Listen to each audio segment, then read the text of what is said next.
Estamos de volta com as últimas notícias, as últimas informações do Fluminense nesta sexta-feira, reta final aí de preparação para o jogo de domingo contra o Ceará. O Fluminense ainda tem uma atividade aqui no Rio de Janeiro, amanhã no CT Carlos Castilho, amanhã pela manhã, e depois embarca direto para Fortaleza por volta de 2h30 da tarde.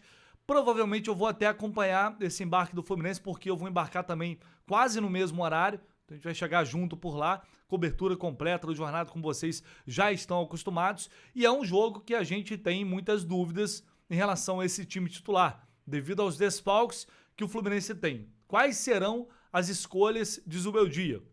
A gente vai debater isso aqui a partir de agora. Inclusive, sinta-se à vontade para você chegar aqui neste vídeo e deixar o seu like aqui embaixo. Você que está chegando agora, está conhecendo o canal, porventura, talvez não esteja ainda inscrito, se inscreva também, é muito importante, conto muito com vocês, sempre com a ajuda de geral para a gente mostrar para o YouTube que o canal do Lessa é um canal importante e são vocês que fazem isso diariamente por aqui.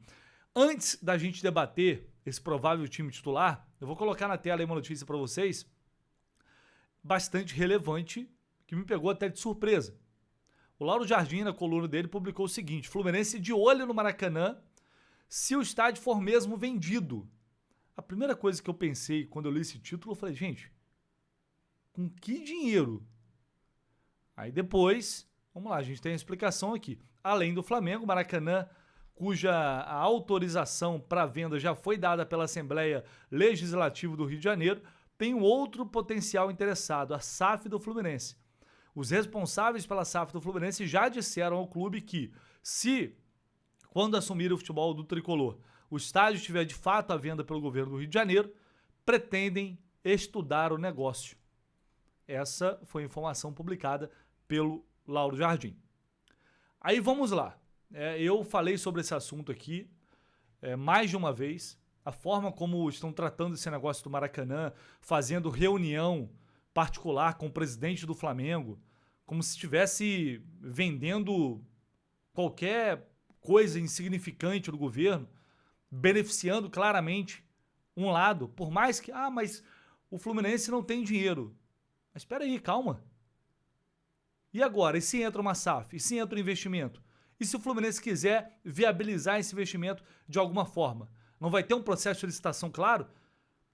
Porque obviamente tem que ser feita uma licitação, a questão é que está previsto nesse contrato, nesse projeto, nessa lei, que quem administra o estádio a partir de a partir de, sei lá, X anos, 10 anos, 15 anos, só jogando aqui um exemplo.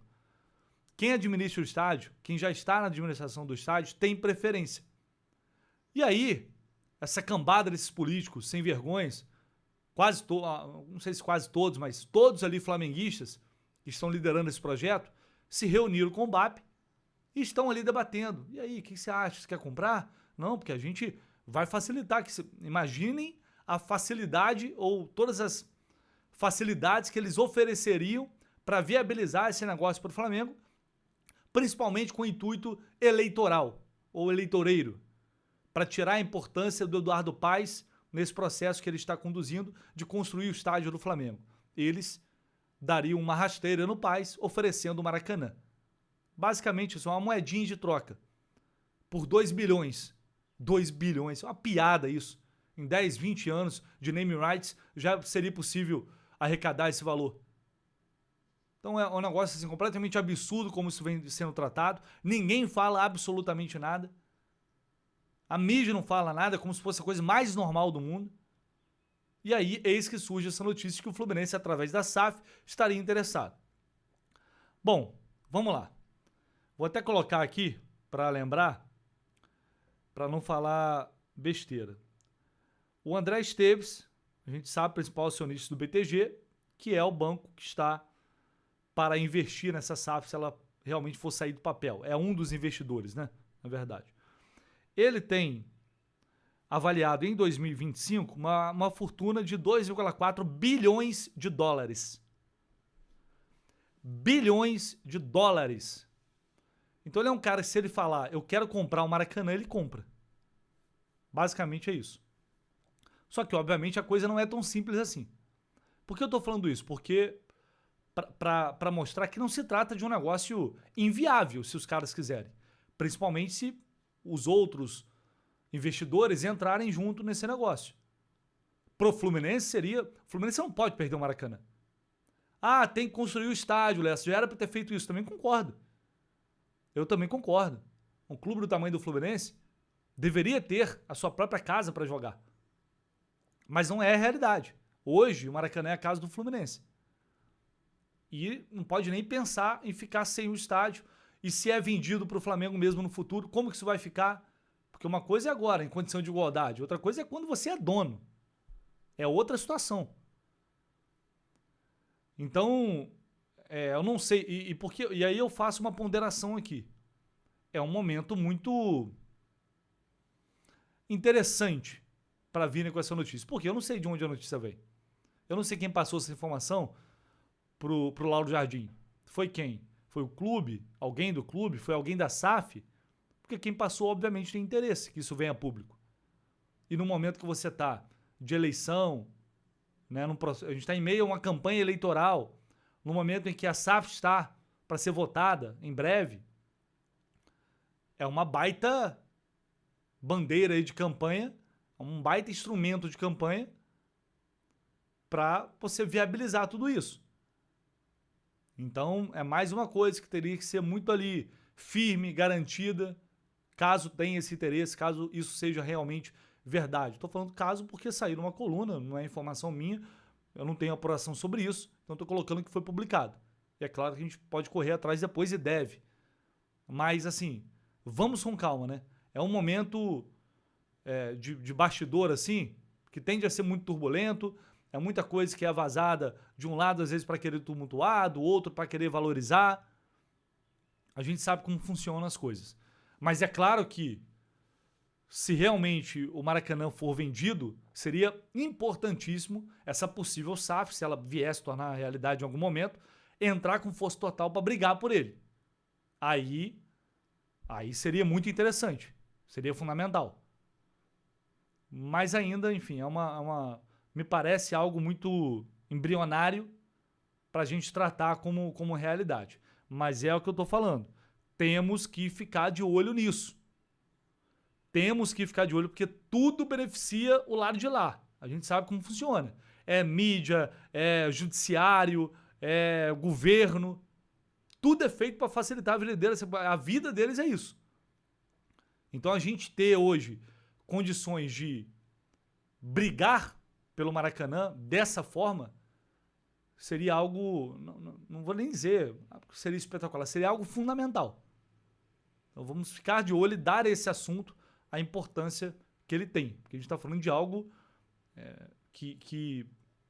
enfim, é algo vital para o Fluminense neste momento ter o Maracanã, tá?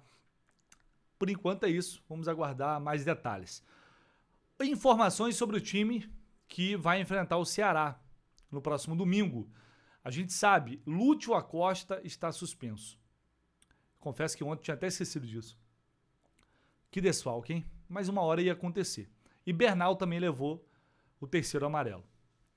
Diante disso, já sabemos que o Fluminense vai ter um time diferente, modificado, que pode piorar caso o Hércules não esteja à disposição. Ele saiu no intervalo contra o Ceará aqui no Maracanã e ele seria reavaliado, está sendo reavaliado.